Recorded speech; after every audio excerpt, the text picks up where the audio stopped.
है। ऐसी चर्चा वैष्णव के मध्य में श्री नंददास जी करते। अब जब यात्री दल मथुरा से काशी वापस गया तो वैष्णव जनों से तुलसीदास जी ने पूछा कि भाई हमारे गुरु भाई गए थे, वापस नहीं आए, बहुत समय हो गया, बहुत काल व्यतीत हो गया, आप लोगों ने स्वयं तो बताया नहीं। तो बोले एक और दल यात्रियों का भी अभी आया है और हमें बताया कि जो नंददास जी है वो गोकुल और गोवर्धन में वास करने लगे हैं और अब वो ठाकुर जी श्री कृष्ण के उपासक हो गए हैं। आपके गुरु भाई जो है वो बदल गए, अब जो है रामोपासक से वो कृष्ण उपासक हो गए हैं। श्री तुलसीदास जी अंदर ही अंदर अतिशय प्रसन्न हुए।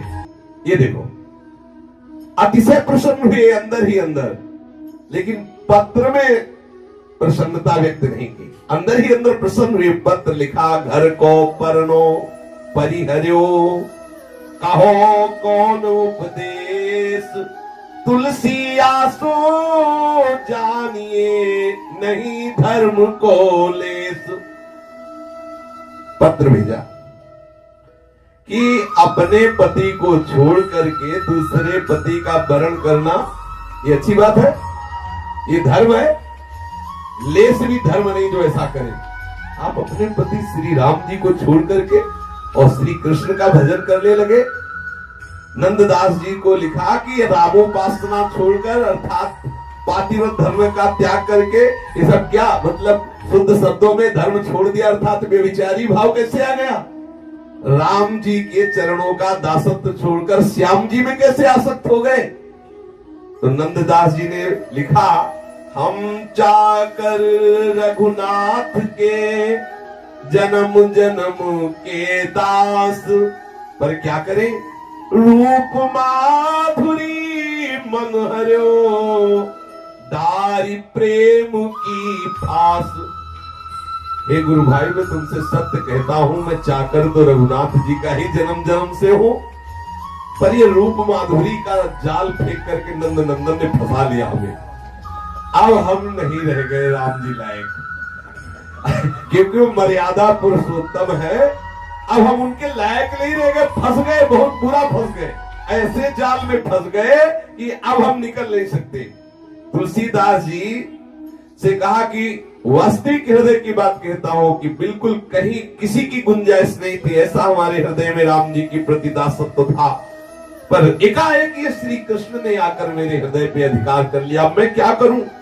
अब श्री तुलसीदास जी को पत्र उत्तर से संतोष नहीं हुआ, मन में आया कि दो दो बातें सामने जाके हो। श्री तुलसीदास जी बहुत प्यार करते थे नंददास जी से, और नंददास जी के गुरु भाई थे तुलसीदास जी, पर गुरु की तरह आदर करते थे। तुलसीदास जी ब्रजमंडल में आए और पता लगाया कहां है गोकुल। गोकुल पहुंचे, पता लगाया कि कहां है नंददास जी, तो देखा ठाकुर जी के सामने, श्री श्रीनाथ जी के सामने पद सुना रहे थे। श्री नाथ जी के सामने जब पद सुनाते हुए देखा तो बहुत अंदर से प्रसन्नता हुई। जीवन का यही सत्य स्वरूप है, स्वामी के सामने यश गान करते हुए देखना। बोले नहीं गोस्वामी तुलसीदास जी। जब राजभोग के बाद ठाकुर जी शयन कर गए, नंददास जी कुंड पर रहते, तब श्री गोस्वामी तुलसीदास जी गोविंद कुंड पर पहुंचे। देख तो वही लिया था श्रीनाथ जी को पद सुनाते हुए, लेकिन यही है देखो महापुरुषों की महिमा। आओ कैसे नंददास जी कैसे, वैसे नहीं, ठाकुर जी को पद सुना रहे, इसलिए जान भी नहीं पाए कि वो आए हुए। जब ठाकुर जी का शयन हो गया, वो गोविंद कुंड पे आए, तब जाके परिचय बताया। श्री नंददास जी ने देखा कि तुलसीदास जी पधारे हुए, दौड़ करके गले लगे, प्रणाम किया। तुलसीदास जी ने कहा दूर बैठो, हमें ये बताओ कि धाम रुचे तो रहो अयोध्या, पुरी रुचे रहो काशी, बन रुचे रहिए दंडक बन, गिरि कामद अविनाशी। धाम रुचे तो रहो अयोध्या, पुरी रुचे रहो काशी, वन रुचे गिरिकामद अविनाशी। श्री गोस्वामी जी ने कहा कि यदि आपको धाम में ही वास करना है तो अयोध्या में रहो जाके, अगर आपको पुरी में वास करना है तो काशीपुरी चलो, जैसे पहले रहते थे वैसे काशी में रहो चल के। अगर आपको वन ही अच्छा लगता है तो दंडकारण्य में रहो चल के, हमारी जो राम जी की अद्भुत लीला भूमि है। अगर आपको गिरिराज में रहना है तो कामतगिरी में रहो चलकर, जो चित्रकूट में विराजमान है। आप चलो, अविनाशी परम पद ही साक्षात कामतगिरी के रूप में है। तो नंददास जी ने मुस्कुरा करके कहा, जो गिरि रुचे तो बसो गोवर्धन, ग्राम रुचे तो बसो नंदगांव। जो गिरि रुचे तो बसो गोवर्धन, गांव रुचे तो बसो नंदगांव। तुलसीदास जी, यदि आपको गिरी वास अच्छा लगता है तो आओ हमारे साथ गोवर्धन में वास करो। कामतगिरी नहीं, अब हमारा चित्त गिरिराज महाराज में लग गया है। जो गिरि रुचे तो बसो गोवर्धन, अगर मुझे गिरी में वास करना होगा तो गिरिराज गोवर्धन में वास करूंगा, और अगर ग्राम रुचेगा तो नंदगांव में वास करूंगा। जो गिरि रुचे तो बसो गोवर्धन, गाम रुचे तो बसो नंदगाम, नगर रुचे तो बसो मधुपुरी, शोभा सागर अति अभिराम। जो गिरि रुचे तो बसो गोवर्धन, गांव रुचे तो बसो नंदगांव, नगर रुचे तो बसो मधुपुरी, शोभा सागर अति अभिराम। सरिता रुचे तो बसो श्री यमुना तट, सकल मनोरथ पूरन काम। नंददास कानन रुचे तो बसो भूमि वृंदावन धाम। सरिता रुचे तो बसो श्री यमुना तट, सकल मनोरथ पूरन काम।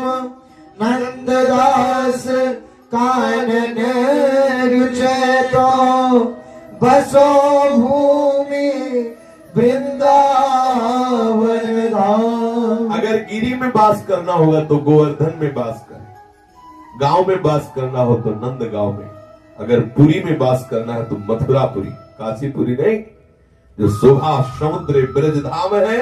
अगर सरिता हमारे हृदय में रुचेगी तो यमुना जी, जो समस्त मनोरथों को पूर्ण करने वाली है। और अगर वन में रहना होगा, वन रुचे रहिए दंडक वन, तो यहाँ कह रहे अगर वन में हमें रहना होगा, वन की रुचि होगी तो बसो भूमि वृंदावन धाम। हम दंडक रहने नहीं, अब वृंदावन धाम वास करेंगे। अद्भुत महिमा वृंदावन की प्रकाशित हुई श्री नंददास जी की दृष्टि में, श्री आचार्य चरण की कृपा से। श्री नंददास जी ने अनुभव किया, श्री वृंदावन चिद घन कछु छवि बरनि न जाई, कृष्ण ललित लीला के कारज धरी रहो जड़ताई। श्री वृंदावन चिद घन कछु छवि बरनि न जाई, कृष्ण ललित लीला के कारण धरि रहो जड़ताई। जहाँ नग खग मृग कुंज लता पीरुद तृण जेते, नाहिन काल गुण प्रभा सदा शोभित रहे ते सकल जंतु अविरुद्ध जहाँ हरि मृग संग छरहि, काम क्रोध मद लोभ रहित लीला अनुसरहि। सब दिन रहत बसंत कृष्ण अवलोकन शोभा, त्रिभुवन कानन जागृभूति करी शोभित शोभा।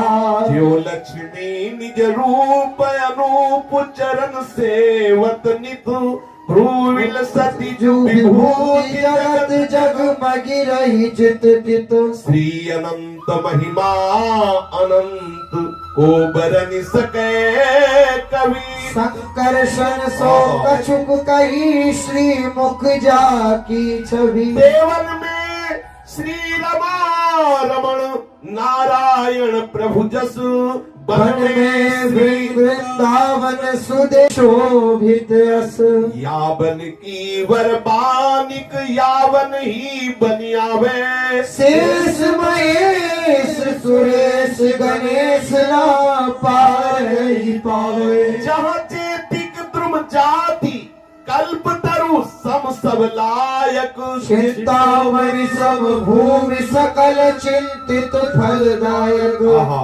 वृंदावन की संपूर्ण भूमि चिंतामणि है। आप वृंदावन यदि वास करेंगे तो समस्त चिंतित फलों को प्रदान करने वाली है। वृंदावन का प्रत्येक ध्रुव प्रत्येक वृक्ष लता कल्प तरु इसकी समानता नहीं कर सकता, ऐसा महामहिमा में है।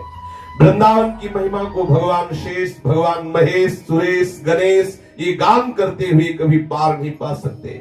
इस वन की बराबरी केवल यही वन है। वृंदावन की समानता में अगर कोई है तो सिर्फ वृंदावन है, दूसरा कोई नहीं है। जैसे देवों में भगवान नारायण देव है, ऐसे वनों में श्री वृंदावन है। कोई वृंदावन की समानता नहीं कर सकता। अनंत शोभा वृंदावन की, अनंत महिमा वृंदावन की। भगवान शंकरषण शेष जी अपनी 2000 जिह्वाओं से वृंदावन की महिमा का वर्णन करते रहते हैं। लक्ष्मी विविध रूप धारण करके ब्रज की सीमा के अंतर्गत सेवा की लालसा रखती है। समस्त सिद्धियां निधियां महालक्ष्मी स्वयं लालायित रहती कि हमें ब्रज में सेवा करने का अवसर मिले, हमें वृंदावन धाम में सेवा करने का अवसर मिले। जितनी विभूतियां हैं वो इस वृंदावन के अंश से प्रकाशित। त्रिभुवन कारण जा विभूति करी शोभित शोभा। जितने धाम है, जितनी विभूतियां, जितनी शोभा है, श्री धाम वृंदावन से है। सदैव श्री वृंदावन धाम चिदानंदमय होते हुए भी जड़ता धारण किए है श्री कृष्ण लीला के लिए। कृष्ण ललित लीला के काज धरी रहे हो जड़ताई। ये जो आपको जड़ता दिखाई दे रही है नहीं है चिदानंद में श्री कृष्ण लीला के लिए ऐसा रूप धारण किए हुए है। जहाँ नाग खाग मृग कुंज लता बीरुद तृण जेते नाहिन काल गुण प्रभा सदा शोभित रहते थे। नंददास जी कहते हैं यहाँ का प्रत्येक खग मृग पशु पंछी लता कालातीत है, त्रिगुणातीत है, सदैव सच्चिदानंद में है, अद्भुत शोभा से युक्त है। रजरानी की कृपा से बात समझ में आती है। यहाँ जितने भी जीव जंतु हैं किसी में द्वेष नहीं है, ये सब हरि रंग में रंगे हुए हैं। यहाँ मृग और सिंह एक साथ घूमता है, अर्थात उसमें किंचन मात्र भी कहीं द्वेष नहीं है, कहीं कोई हिंसा की वृत्ति नहीं है, किसी भी काम क्रोध लोभ मोह मद मत्सर की ताकत नहीं है कि वृंदावन वासी का नाश कर सके। जो वृंदावन वास कर आपको भले दिखाई दे कि कामी है, क्रोधी है, लोभी है, मोही, लेकिन उसका नाश नहीं हो सकता। धाम के प्रताप से वो अविनाशी परम पद को प्राप्त होगा। इसलिए नंददास जी कहते हैं हमें रहना ही होगा तो वन में रहना होगा तो वृंदावन वास करूंगा, गिरी में रहना होगा तो गिरिराज गोवर्धन में वास करूंगा, अगर सरिता तट सेवन करना होगा तो यमुना जी का सेवन करूंगा, अगर पुरी में ही वास करना होगा तो मधुबरी में वास करूंगा, काशी में क्यों जाऊंगा। काशीनाथ तो यहाँ स्वयं गोपीश्वर बने हुए बैठे हुए हैं, तो हमें काशी जाने की जरूरत क्या है। काशीनाथ तो स्वयं यहाँ की चरण रज की अभिलाषा करते हैं। श्री तुलसीदास जी ने कहा कि भाई एक बात मैं पूछ रहा हूं, कहा कमी श्री रघुनाथ के छाड़ी कुल की कहानी, कहा कमी रघुनाथ के छाड़ी कुल की कहानी। भाई गुरु भाई एक बात बता दो कि हमारे राम जी में कमी क्या थी, आपने क्यों छोड़ दिया। हमारे राम जी में क्या कमी थी, राम जी की उपासना क्यों छोड़ दी, राम जी का तिलक लगाना क्यों छोड़ दिया, राम जी की कुल मर्यादा क्यों छोड़ दी। तो नंददास जी ने कहा मन अनुरागी हुए गयो सुनि मुरली की तान, मन अनुरागी हुए गयो सुनि मुरली की तान। गोस्वामी श्री तुलसीदास जी से नंददास जी ने कहा कि हाँ कोई कमी की बात नहीं, पर करूं क्या करूं। इस बंसी वाले ने बंसी की तान से मेरे मन को अपने अधीन कर लिया है। और देखो हमारा दोस्त भी नहीं है, गुरु जी से लेकर आप सब ने मिलकर हमारा नाम नंददास रखा। क्यों रखा है नंददास? रामदास रखते अब आपने पहली ही गलती कर दी, हमारा नाम नंददास रखा और इस नंद नंदन ने हमारे मन को वंशीनाद से चुरा लिया है, इसलिए मुझे दोस्त मत दो। मुझे श्री नंद नंदन जी ने अपना ऐसा गुलाम बना लिया, अपनी ओर ऐसा आकृष्ट कर लिया है, अब मैं किसी के बस का नहीं रहा। आहा, नंददास जी कह रहे हैं, कृष्ण नाम जब तै श्रवण सुन्योरी आली, भूलीरी भवन हो तो पावरी भैरी, भरी भरी आवे नैन चित होना परे चैन, मुख होना। गिरधारी जी के ऐसे सुंदर नेत्र है, ऐसी बिलोकन है, ऐसे कपोल है, कृष्ण नाम जब तै श्रवण सुन्योरी आली, भूली भवन हो पावरी भैरी, भरी भरी आवे चित होना परे चैन, मुख होना आवे बैन, तन की दशा कछु और भैरी। जे तक नेम धर्म किएरी, मैं बहुविधि अग अंग भई हो तो श्रवण मैरी, नंददास जाके नाम सुनत ऐसी गति, तो माधुरी मूर्ति है धो कैसी दैरी। जे तक नेम धर्म किए मैं बहुविधि अंग अंग भई हो तो श्रवण मैरी, नंददास जाके नाम सुनत ऐसी गति, माधुरी मूर्त है धो कैसी दई। हे सखी, जब से कृष्ण नाम सुना तो दशा बदल गई, मैं भूल गई मैं कौन हूँ, कहाँ हूँ, बावरी भाई। और दशा क्या हो रही? बोले भरी भरी आवे नैन, चितहू न परे चल, मुखहू न आवे बैन। बार बार आंसू निकल रहे हैं, चित्त में विकलता है, मुख से बात नहीं निकल रही कि हो क्या रहा है हृदय में, तन की दशा कछु और भई। जितने नेम धर्म किए सबका फल मिला कि कृष्ण नाम सुनने को मिला। आज मेरा अंग अंग कहता है कि श्रवणेंद्री बन जाऊं और कृष्ण नाम सुनती रहूं। सखी, जब कृष्ण नाम का ऐसा चमत्कार है तो कृष्ण रूप आए क्या करता होगा? जिनके नेत्रों में कृष्ण रूप छा गया उनकी दशा क्या होती होगी जब नाम ने ये कर दिया। बोले नंददास जाके नाम सुनत ऐसी गत, माधुरी मूर्ति है धो कैसी दई। वो दशा क्या होती होगी जिसके नेत्रों में कृष्ण रूप समा जाता होगा। गोस्वामी तुलसीदास जी ने नंददास जी की इस महायुक्तिमयी वार्ता को सुनकर अंदर ही अंदर प्रसन्न हुए। गोस्वामी तुलसीदास जी ने श्री नंददास जी से कहा कि यद्यपि राम कृष्ण अभेद ही है, पर हमारा हृदय यही बार बार कहता कि आप रामोपासक थे, तो क्या आपके हृदय में बिल्कुल राम जी के प्रति भाव नहीं रहा? तो उन्होंने कहा कि मैं प्रातः काल उठकर दोनों का सुमिरन करता हूँ। बोले राम कृष्ण कहिए उठी भोर, वे अवधेश धनुष कर धारे, ये ब्रज जीवन माखन चोर। राम कृष्ण कहिए उठी भोर, राम कृष्ण कहिए उठी भोर। उनके छत्र चवर सिंहासन, भरत शत्रुघ्न लक्ष्मण जोर। इनके लकुट मुकुट पीतांबर, नित गाए संग नंद किशोर।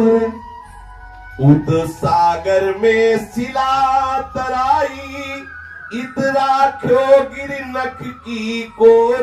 नंददास प्रभु सब तज भजिए, जैसे निरखत चंद्र चकोर। राम कृष्ण कहिए उठी भोर।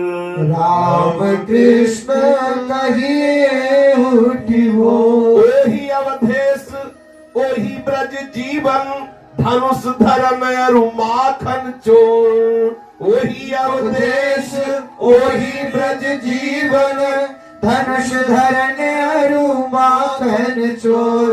इत में अयोध्या निर्मल सरजू उत यमुना जल करत कलोल। इत में दशरथ पुत्र कहाए उत में कहाए बाबा नंद किशोर। इत में कौशल्या मैया गोद खिलावे। उत में यशोदा जी झुलावे हिंडोल। इत में धनुष बाण कर राजे उत में मोर मुकुट की ओर। इत में धनुष बाण कर राजे उत मुरली धरे मुख की कोर। इत में चरण अहल्या तारी उत कुब्जा से कियो है किलोल। इत में जान की बाएं विराजे उत राधे संग जुगल किशोर। इत में सागर शिला तराने उत गिरवर धर नख की कोल। रावण के 10 मस्तक छेदे कंस कुमारी किए झकझोर। इत में राज विभीषण दीनों उग्र सैन कियो अपनी ओर। नंददास के ये 2 ठाकुर दशरथ सुत बाबा नंद किशोर। नंददास के ये 2 ठाकुर दशरथ सुत बाबा नंद किशोर। श्री नंददास जी ने कहा हमारे हृदय में दोनों के लिए समान स्थान है, पर अब हमारा चित्त पूर्णतया आसक्त हो चुका है श्याम सुंदर के चरणों में। श्री तुलसीदास जी ने श्री श्रीनाथ जी का दर्शन किया लेकिन दंडवत प्रणाम नहीं किया। श्रीनाथ जी के दर्शन किए लेकिन दंडवत प्रणाम नहीं किया। तब श्री नंददास जी ने कहा कि आप दंडवत प्रणाम क्यों नहीं कर रहे? तो उन्होंने कहा नहीं, होंगे तुम्हारे ठाकुर होंगे लेकिन हमारा मस्तक तो झुकेगा ये राम रूप में हो। दोनों एक ही है पर हम झुक नहीं सकते। अब कोई इनको ज्ञान नहीं, बोले सीए राम में सब जग जाली। देखो यहाँ ज्ञान विज्ञान एक कोने में रखा रहता है। यह निष्ठा, इस निष्ठा, ये प्रेम की निष्ठा है। कोई समझे कि अब बताओ श्रीनाथ जी में श्री राम जी में क्या अंतर है, तो तुम समझो। बोले गोस्वामी जी को पता नहीं, क्या पढ़ के देखो ग्रंथ में। रामचरितमानस में सिद्धांत का सार वर्णन कर रहे हैं। यह है प्रीति की अकड़, यह प्रीति की ऐठ कि अगर आप एक ही हो तो दिखाओ ना एक बन के। प्रणाम नहीं किया, श्रीनाथ जी को प्रणाम नहीं किया। तब श्रीनाथ जी ने नंददास जी के देखते देखते ही श्री राम रूप हो गए, राम रूप धारण किया। तब तुलसीदास जी ने साष्टांग दंडवत की। तुलसीदास जी जैसे भगवत भक्त से प्रणाम कराने के लिए श्रीनाथ जी श्री राम जी का रूप तत्काल धारण किया। कितना प्रेम है प्रभु को अपने जनों पर। जैसा नाच नचाना चाहते भक्तजन वैसा प्रभु नाचते। गोस्वामी तुलसीदास जी ने अपने इष्ट श्री राम को साष्टांग दंडवत प्रणाम किया। इसके बाद श्री नंददास जी ले गए अपने गुरुजन गोसाई श्री विठलनाथ जी के समीप। तो साष्टांग दंडवत गुरुदेव को की जाती है। प्रायः गुरु समान महापुरुषों को साष्टांग दंडवत की जाती है। गोस्वामी जी ने पंचांग की, साष्टांग नहीं। गोसाई जी को पंचांग दंडवत की, साष्टांग दंडवत नहीं की। नंददास जी ने फिर गोसाई जी की तरफ देखा, वहां तो आप चाहते थे राम रूप के दर्शन हो जाए तब साष्टांग करेंगे, यहाँ समस्या क्या है? ये तो आचार्य है, गुरुदेव है। श्री नंददास जी ने जब समझा कि ये अपने भाव में ही है, तो गोसाई जी के 5वें जो सुपुत्र थे उनका नाम था रघुनाथ जी और उनकी बधू, दोनों को सामने ला खड़ा किया तो देखा कि साक्षात सियाराम जी विराजमान है और श्री जो गोसाई जी है वो साक्षात दशरथ जी है। देखा कि साक्षात ये दशरथ जी है और इनके पुत्र जो है वो राम जी, और वो क्योंकि वात्सल्य भाव से उपासना करते तब साष्टांग दंडवत की। मतलब अपनी उपासना के रंग को देख करके ही गोस्वामी जी ने यहाँ अनन्यता का दर्शन करा। श्री तुलसीदास जी ने श्री विठलनाथ गोसाई जी को तब साष्टांग दंडवत किया। तत्पश्चात इस पद का गायन किया, वर्णो अवध गोकुल ग्राम। एक बार श्री नंददास जी प्रेम मगन होकर के पद कीर्तन कर रहे थे, इतने भाव में डूबे हुए थे कि अचानक उनका वाद्य यंत्र का तार टूट गया और कई लोग भक्तजन सुन रहे थे और आपको कुछ पता नहीं था, इतने भाव में डूबे हुए थे। तो साक्षात ठाकुर जी प्रकट हुए और उनका पद का तार न टूटने पाए, इसलिए उन्होंने वाद्य यंत्र का स्वयं तार जोड़ा। देखो, जब चेतना अवस्था हुई तब पता चला कि स्वयं ठाकुर जी ने प्रकट होकर के तार जोड़ा। ऐसे ही तन्मयता पूर्वक श्रीनाथ जी को श्री नंददास जी पद सुनाते थे। साक्षात ठाकुर जी प्रकट होकर उनके वाद्य यंत्र का तार जोड़ा। ये भक्तों ने दर्शन किया। पुष्टि संप्रदाय की दीक्षा के पश्चात श्री नंददास जी श्री सूरदास जी के सत्संग में पाराशोली ग्राम में भी जाया करते थे और वहीं कुछ दिन निवास किया करते थे। सूरदास जी के महामहिमा में जीवन का प्रभाव श्री नंददास जी पर ऐसा पड़ा कि बहुत ही पवित्र दैन्यता श्री नंददास जी के हृदय में प्रकट हुई। अभिमान का नाश और दैन्यता का प्रादुर्भाव ये भगवत प्रेमी महात्माओं के संग से ही होता है। मर्यादा भक्ति के स्थान पर इनके हृदय में पुष्टि भक्ति का उदय हुआ। काव्य प्रतिभा की भी इनमें असाधारण उन्नति हुई। श्री नंददास जी की जिज्ञासा प्रतीत करके साहित्य लहरी की रचना श्री सूरदास जी ने की।